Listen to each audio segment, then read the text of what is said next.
What a Friday night in sports, and I mean what a Friday night. The Rays defeating the Yankees 2-1 to advance the ALCS against the Astros, and the Miami Heat defeating the Lakers in a thrilling ending, 111-108 to force a Game 6. I really wanted to touch on the Yankees and Rays series, what it really means for the Yankees having another disappointing postseason. But after last night, I really got to touch on the Lakers and the Heat game. I mean, I'll just say it the way it is. I got to give my flowers to certain guys. Jimmy Butler, 35-point triple-double. I mean, he was special. It looked like he did not miss a shot all night long. Whatever he put up, you knew it was going in. Playing over 47 minutes to keep the Heat alive. I mean, shout out Jimmy Butler. Much respect. A superstar-like performance. And the youngster Duncan Robinson let loose from three-point range.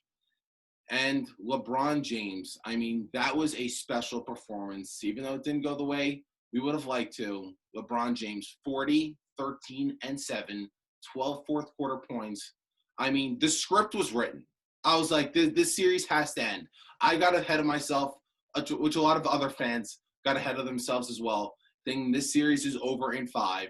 The Lakers defeating every single team in 5 games. It's a perfect way to end the Mamba jerseys. LeBron comes out firing from three-point range. 6 3-pointers. That was the hottest hand I've seen him from three-point range since Game 1 of the 2018 Finals. I don't remember another time he was hotter than that. But now let's dissect the game. A few problems that the Lakers had. They played catch-up all game long. That was probably the worst thing you could do with a team when you're up 3-1. When you're up 3-1, you got to put your foot on their neck and just end it right then and there. Take a lead. Don't let them think they have a fighter's chance. Because giving an underdog team who feels no pressure on them because they are not expected to win just gives them a better chance to win, which is ultimately what happened and why the Lakers lost. Well, there's a few reasons why the Lakers lost. Another thing that killed the Lakers, their perimeter defense could not have been worse. I mean, it was absolutely a disaster. They couldn't switch through screens, could not figure out how to stop the Heat three-point shooting, and ultimately why the Heat were up the entire game, and the Lakers were playing catch-up.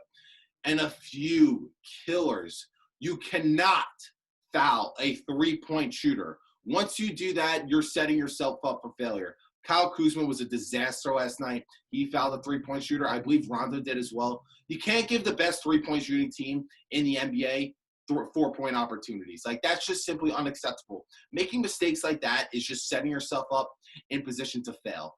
The Lakers really didn't get much production from anyone else. Anthony Davis, 9 of 15 from the field. He dropped 28. Yeah, his numbers were there, but we couldn't see that in the fourth quarter, given he was banged up all night long. Much respect to him, gutting it out. You saw him limping up and down the court. He's another guy I want to give my flowers to.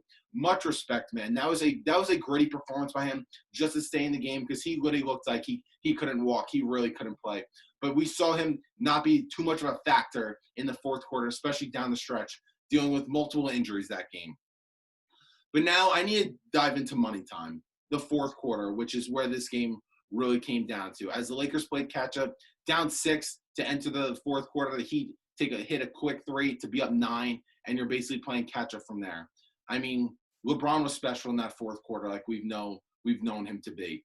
12 fourth quarter points, him and Jimmy Butler going at it one-on-one. This is what you love to see. This is what you love to see as basketball fans. The two biggest stars on each team going head-to-head, bucket for bucket, which is exactly what we saw. But I need to go down, after we saw them going back and forth, I need to go down to the end of the game. Lakers up 108, 107, 21.8 seconds from hoisting their 17th banner, tying those Celtics for the most of all time. LeBron's about to hoist his 4th Finals MVP, and the script was written in the Mamba jerseys. I thought, it's over. Like, you're doing it right now because you don't want to give a team down 3-1 any momentum going to Game 6. I'm going to pull up a picture right here just to show you how poor of defense the Lakers played. Can we pull up the footage right here? Thank you. How, with the last possession of a game, ultimately, because that's what it was going to come down to at that moment in time, how are you going to let the Heat's best player, Jimmy Butler, get the ball and have him as a free runner to the basket. Jimmy Butler took the ball at the top of the key, had a weak screen that Morrison LeBron looked lost on, and basically had no help at the rim for Anthony Davis to ultimately foul him at the rim. That couldn't have been worse defense. You can't expect to win ball games when your defense is going to ultimately just wet the bed like they did last night. And a lot of people say, oh, well, how bad could the Lakers defense been when it was a 111-108? That's not a very high-scoring game. The game was a very slow-paced game, which is ultimately why the score wasn't super high like we're known to seeing, because that's what happens in the second-half basketball. When the game slows down, the game gets more intense, teams are going to play tougher defense, and the score is ultimately going to be lower, but that doesn't take into account how poor of defense the Los Angeles Lakers played, especially on the perimeter. You got to make Jimmy Butler shoot a tough jump shot. That should be your mentality. Make him shoot a tough jumper. Do not let him go to the rim. I'm pretty sure he shot, if I remember correctly, he's 44 of 48 from the free throw line this postseason. So when you're up one, the last thing you want to do is send him for the free throw line and get him 2 easy buckets. That was the worst defense I think I could have really seen. Do whatever it takes. The Lakers mentality right there, you need to say we're walling off Jimmy Butler or taking the ball out of his hands and make someone else beat you. It's tough to say force the ball out of his hands. You know where the ball is going. You know Jimmy Butler is taking the last shot. It's tough to really try to double him and take him out because of how well the Heat shot. So if you say, all right, we can't really make him pass and give it up to someone else because the Heat were shooting the lights out all night long, especially Duncan Robinson, and that's not a way I want to go down. I wanted to go down with Jimmy Butler taking a tough jumper, and if that's what he hits, that's what we hit, and we could have another possession at the other end, and that's the way you live and die. You don't foul him at the rim after he was a free runner to the rim. That was the first problem. Next, which everyone is talking about on social media, all the casuals you'll see on Twitter, TikTok, Instagram. This is why don't ever listen to anyone on social media. That's why a person like me, I'll actually dissect what actually happened and what was actually the right play, not what these bozo, Joe Schmo casuals said on social media. LeBron James got the ball basically at half court. Great. Give the ball to your best player and make LeBron James, the best player in the world, decide who's taking the last shot, what's the best play for our offense. The Lakers really had no half-court offense, which is where I've been very critical of Frank Vogel because I don't believe he's a good offensive coach, especially in the half-court. LeBron dribbles right, being double-teamed. And can we show the footage of this picture? Thank you. So now you see LeBron was quadruple teamed. Not one defender, not 2 defenders, not 3 defenders, 4 defenders. He passed the ball to Danny Green, who was paid $14.7 million this offseason to do what? To shoot threes. So, and people are criticizing LeBron for not taking that shot because Michael Jordan and Kobe Bryant, cold-blooded assassins, would take that shot. Stop it. When you are a quadruple team, just because we could have a GOAT debate or a legacy talk that he took this last shot in this finals game and he made or missed it, so he's better or worse than these guys versus passing him because he's afraid of the moment, that's laughable. Because if you actually watch the game, money times fourth quarter, right? LeBron, 12 fourth quarter points, going toe-to-toe with Jimmy Butler with about 3:30 left, bucket for bucket, bucket for bucket.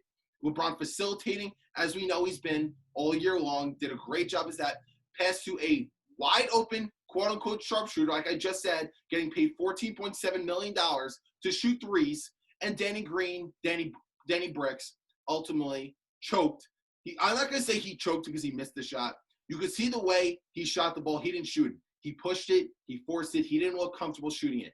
Wide open with not a single player within about 10 to 15 feet of him. So to say that's not the right play is laughable. That was the right play. It ultimately didn't work.